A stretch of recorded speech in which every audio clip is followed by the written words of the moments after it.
Hello everyone, welcome back. We're going to get started on part 16 of the Case 310G dozer restoration project.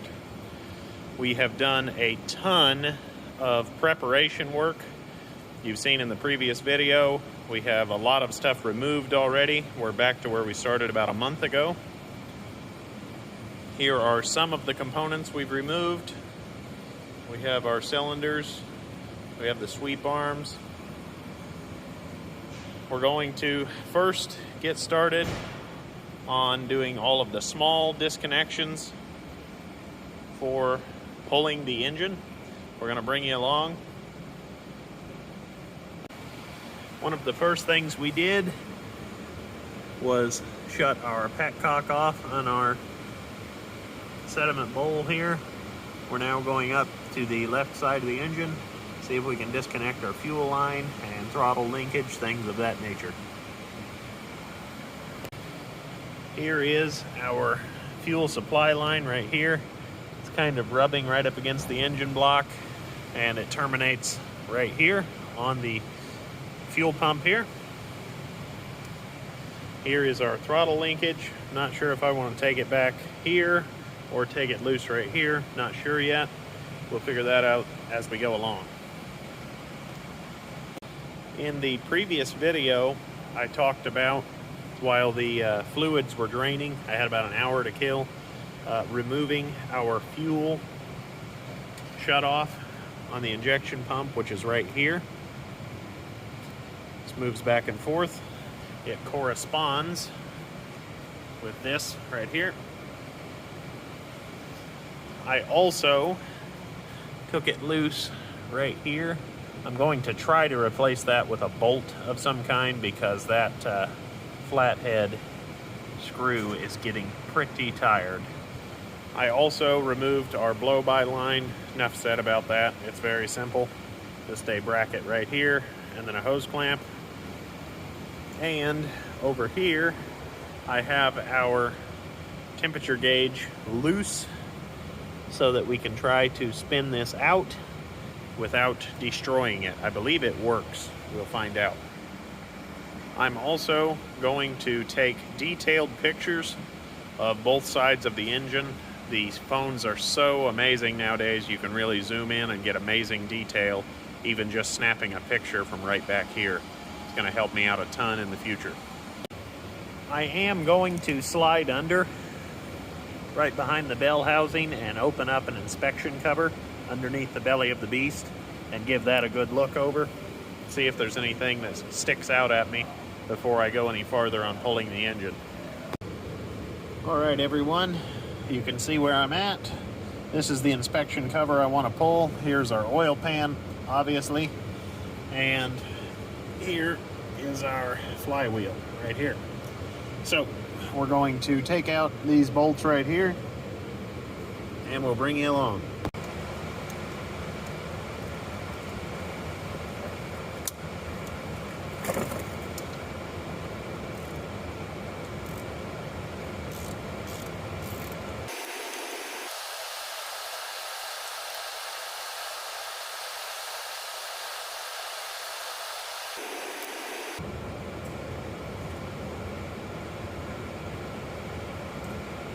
Yummy. Here is a look. Kind of interesting that is a very bright fluorescent green. It looks like a spring. Maybe someone threw a clutch in this thing at one time. That would be a nice stroke of luck. I did hear somebody talking about you don't really want to blow around in here too much with an air gun because these clutches could have been made out of asbestos or something. I don't know if that's accurate, but it is what it is. You still don't need to be breathing it. And right here, you see all that white stuff? That is actually some kind of a mold or an algae or something that's growing in here. It's kind of interesting. It's actually green to my eyes, but the flash of the light the light rather, is bleaching it out. So that's kind of interesting. Let's slide out from under here. A quick note, I realized that the drawbar was just sitting here without a cotter pin in it, so I'm going to go ahead and pull this, and that'll make sliding in and out of here a little easier.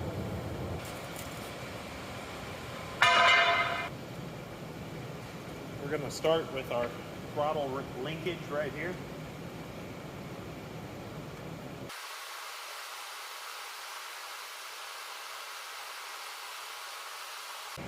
Okay, upon further inspection, this is our main fuel supply right there. It's going to be fun to get to, of course. And this would be the return to tank right here. This has a set of flared fittings right here. It's going to be fun to get to, just like everything on this dozer. Those are what I'm going to get started on right now. I apologize for the audio. The rain is really coming down on the tin roof.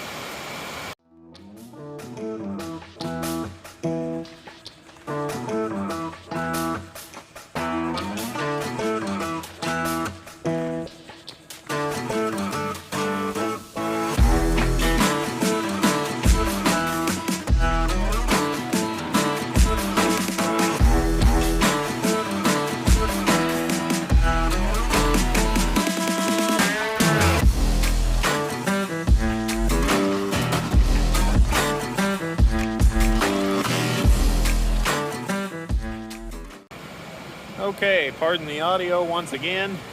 I have our return to tank line disconnected and the thing will not quit peeing. So that's kind of interesting. This is not the color. It's actually a very nice diesel green. But there was some hydraulic oil and antifreeze mixed in there as well. So that's why we have the discoloration there. I have the petcock back here shut off extremely tight, and when I crack it open, our fuel supply to the filter side right here starts peeing. So this will drain off eventually. I think it's emptying like all of these lines somehow, maybe. While that drains, let's go see if we can take off our temperature gauge plug right over here.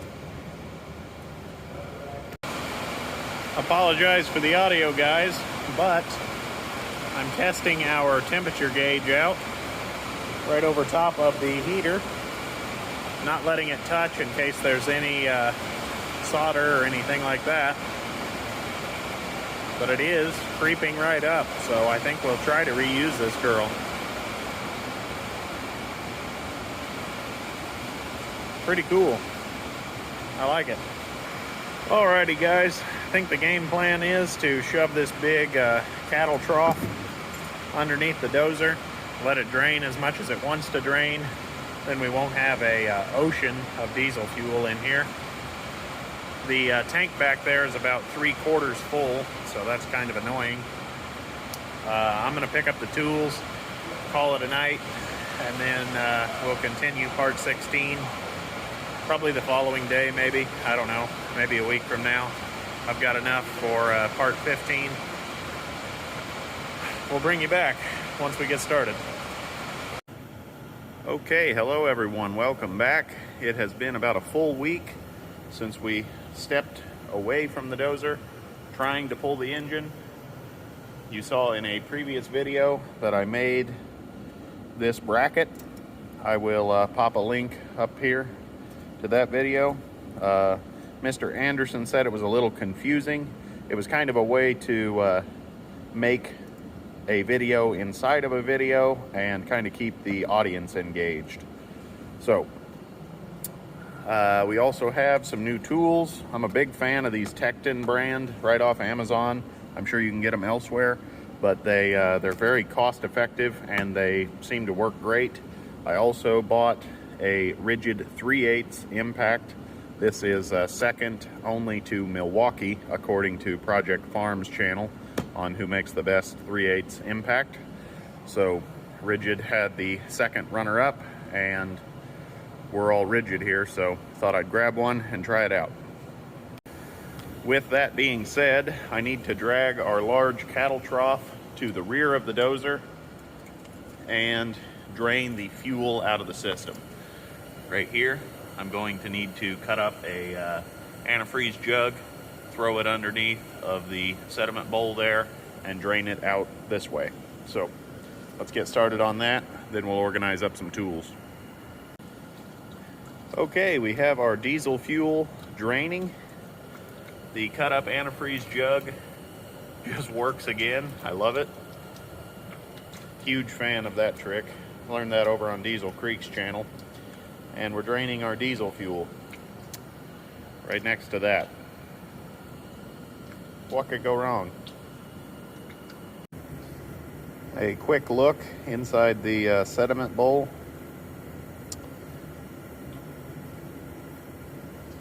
Yummy. Let's organize up some tools.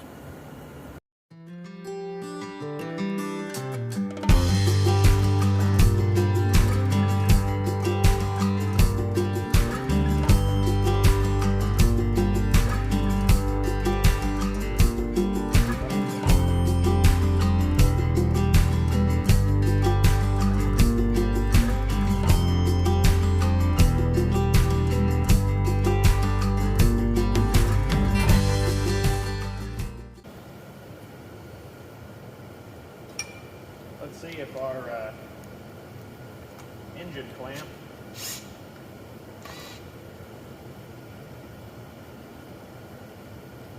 will fit on the dozer. I'm excited.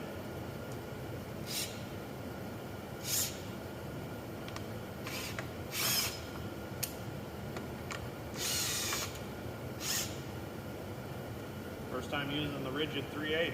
I like it.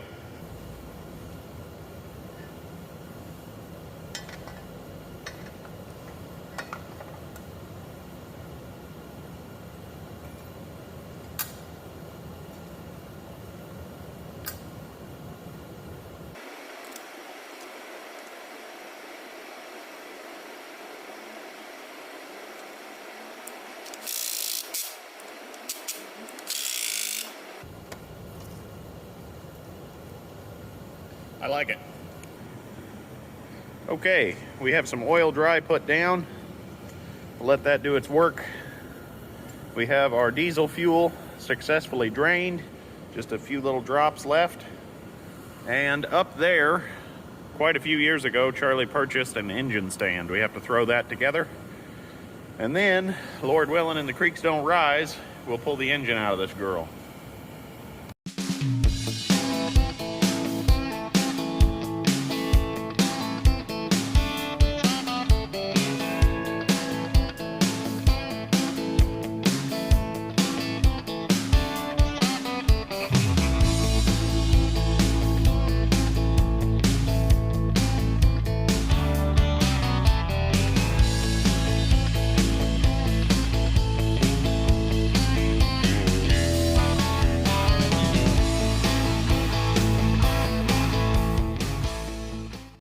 Okay, we have our engine stand put together for the most part. Fit up. This is, like I said, quite a few years old. I think this is a Harbor Freight special. This bolt hole will line up, but I am way off to mount that one.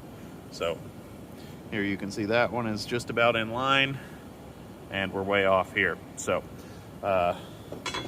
we'll have to do some fabricating in the future, but I think she has plenty of beef to hold this little 4-cylinder diesel. So let's finally get started pulling the engine.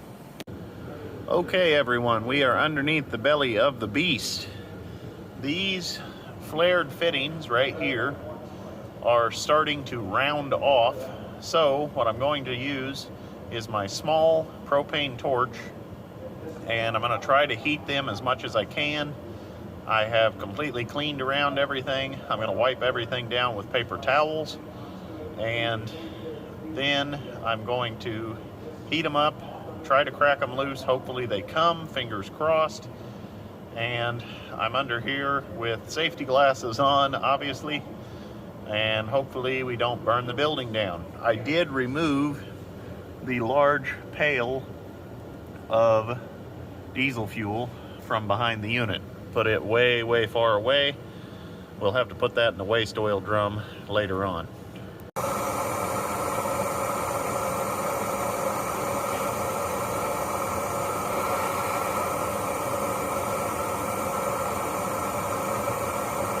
Sketchy. Okay, everyone, we have it loose. You can see the diesel is kind of gasifying, and you don't want to underestimate these little blow torches. There you can see our diesel is creeping out very slowly. Once I heated that up, not cherry red, but you could see it was starting to glow just slightly. It just popped right free with barely any effort. So I think the barometric pressure is a little low this morning. The haze from the diesel fuel is just kind of lingering.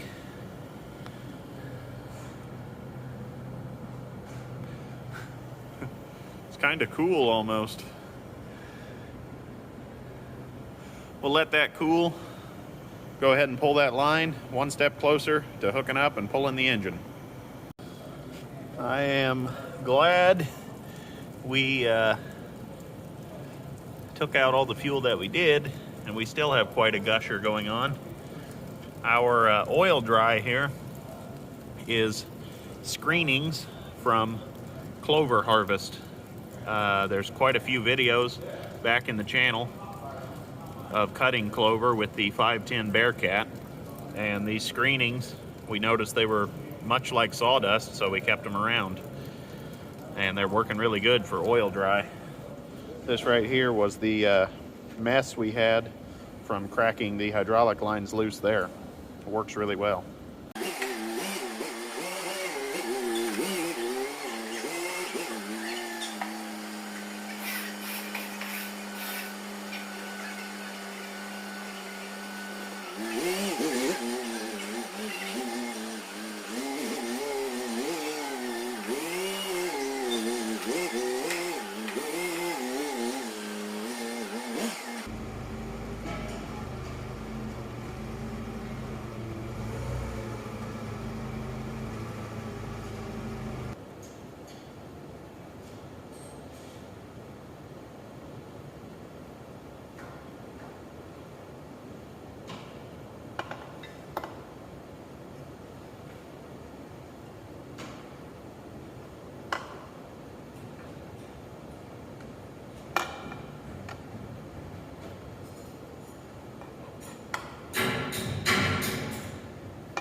Okay, we have our engine hoisted.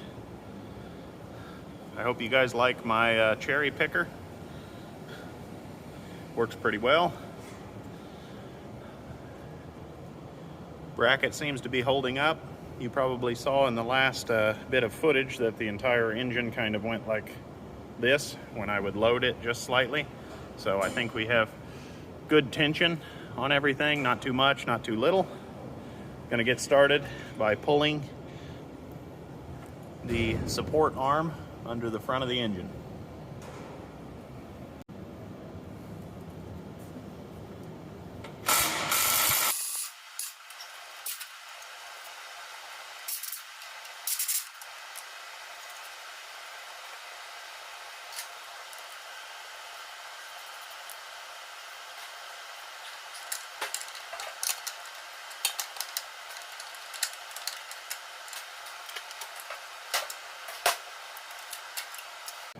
Okay, before I go crawling underneath this machine, It is always important to think of safety first.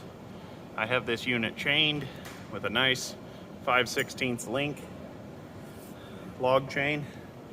Now I'm going to slide in from the back, and that way, if the hydraulics give out, the chain gives out. Also, the engine is still bolted up top on both sides right there. Don't know how well you can see it. Always want to think safety first before you go sliding underneath of a machine, especially if you're out working by yourself. Okay, we've got our first bolt out. The 3/8 impact took it right out on setting number 3. Let's see if we're lucky enough to get number 2.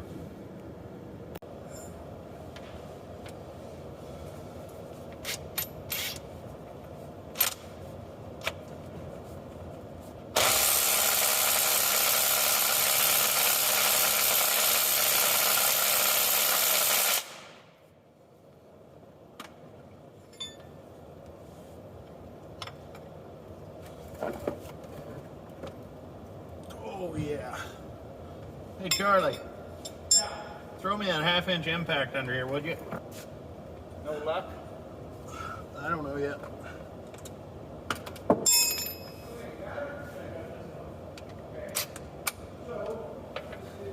Broke out the 1/2 inch. Let's see what happens.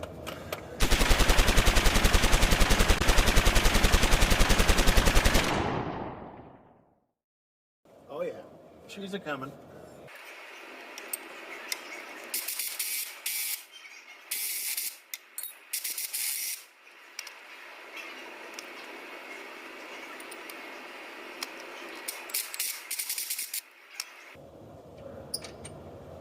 All right, we got it.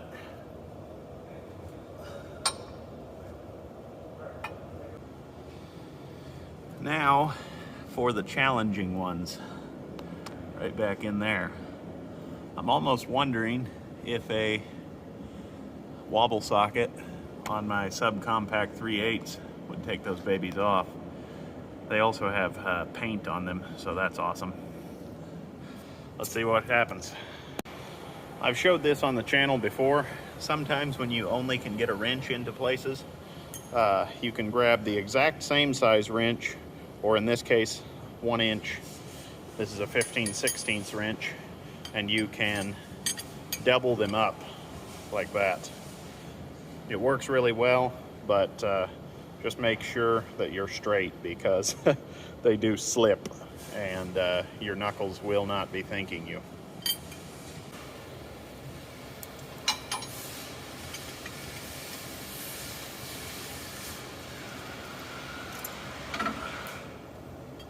It came free.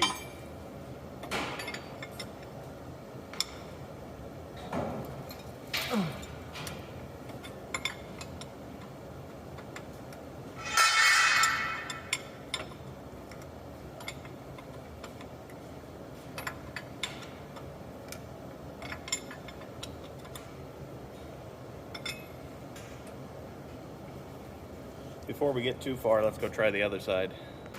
Saving the best for last, of course.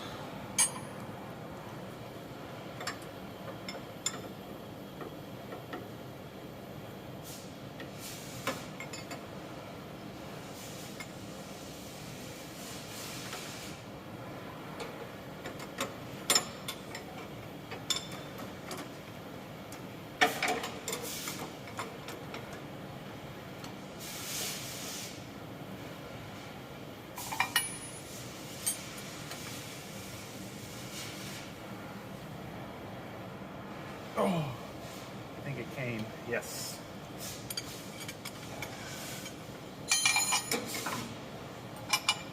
I'm gonna throw a little bit of oil on those just to help us out.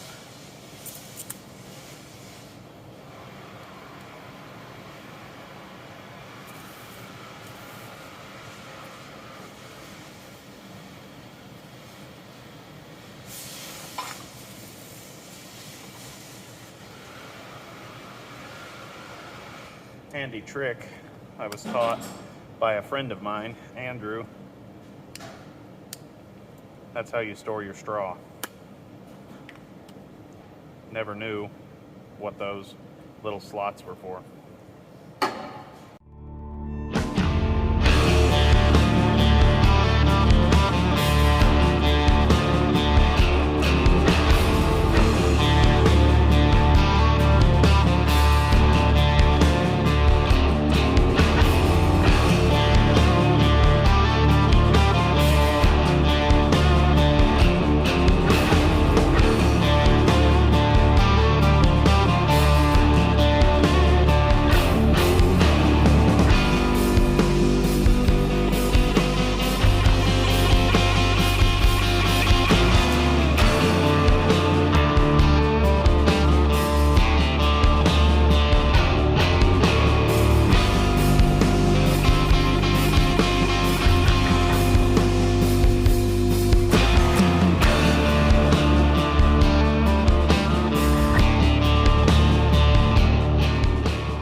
Okay guys, we have about 1/8 of an inch crack on our engine.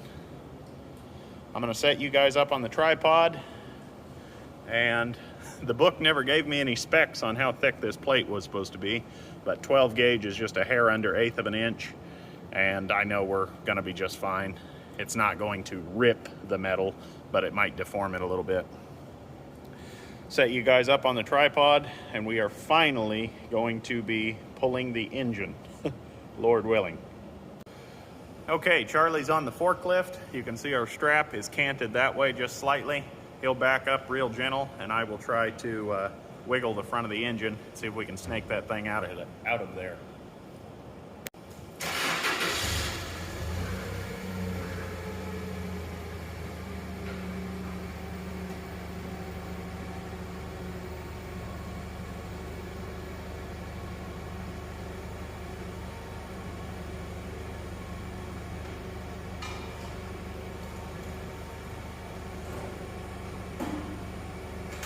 Charlie, back up a little bit. Raise up just ever so slightly. Easy, easy.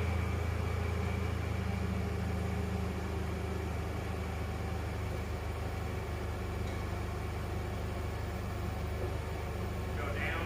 Well, too much. Whoa.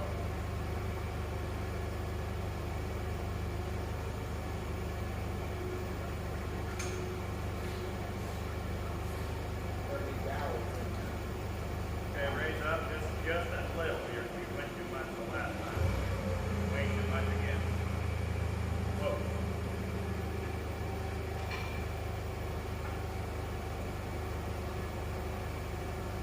Okay, reverse, straight back.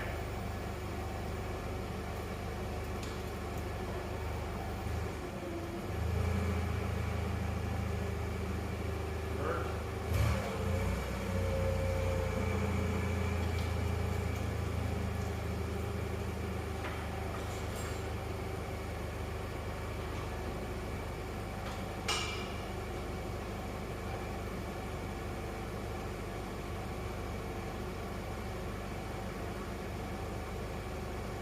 Okay, reverse just a little more.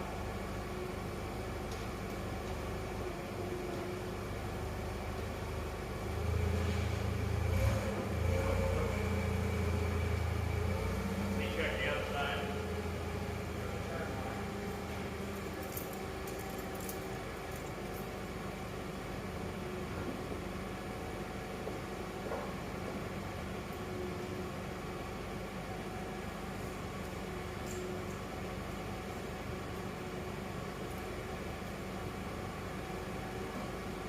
Okay, side shift that way.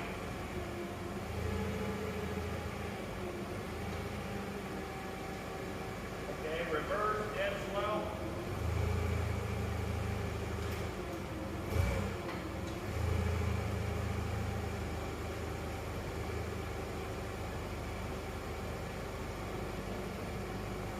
You haven't moved yet. Are you on the seat?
All right, ladies and gentlemen, the engine is pulled out of the bulldozer.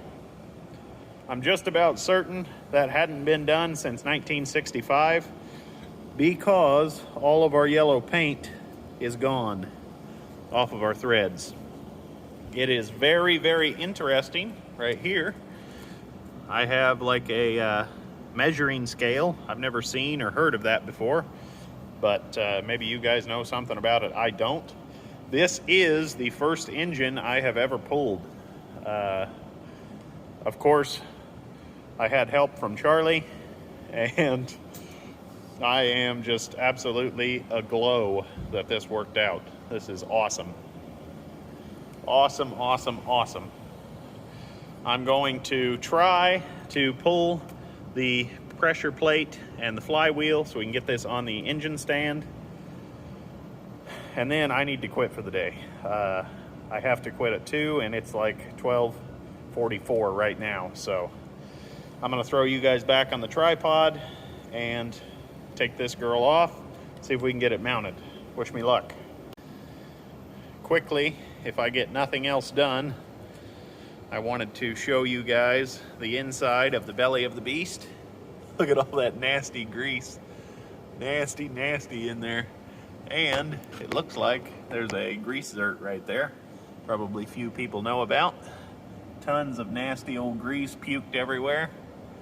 Splines look pretty good. The throw out bearing seems pretty good. It's kind of stiff, but it's not overly loose. So that's pretty exciting. There's a look right here at the old girl. A lot of work to get this far.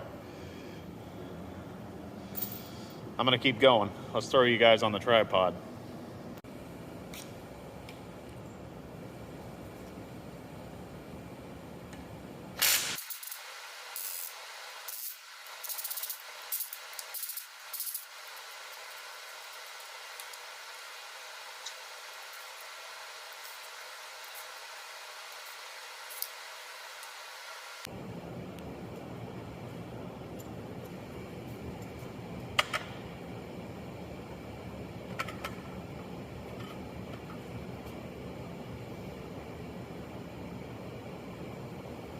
Clutch is pretty wore.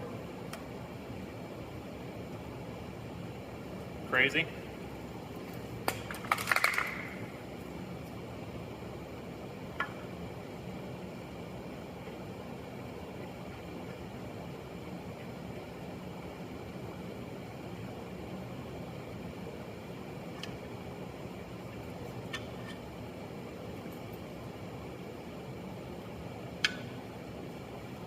Pressure plate doesn't look terrible.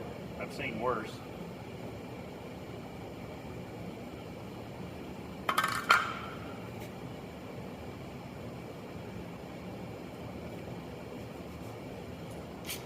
We're going to drop the flywheel now.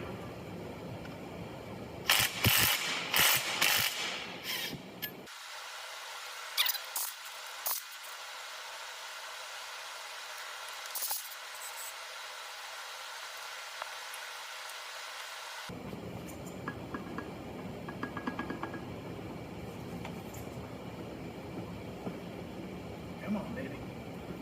Oh yeah. Oh yeah. That's a chunk of iron right there.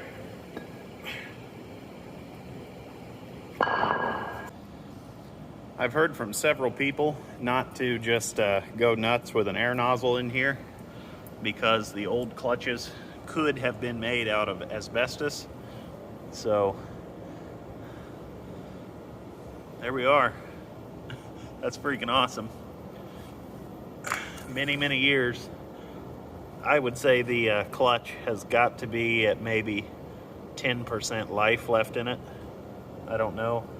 Never seen a brand new one, but we're only maybe an eighth, maybe a 16th till we get down to the rivets. So that's crazy.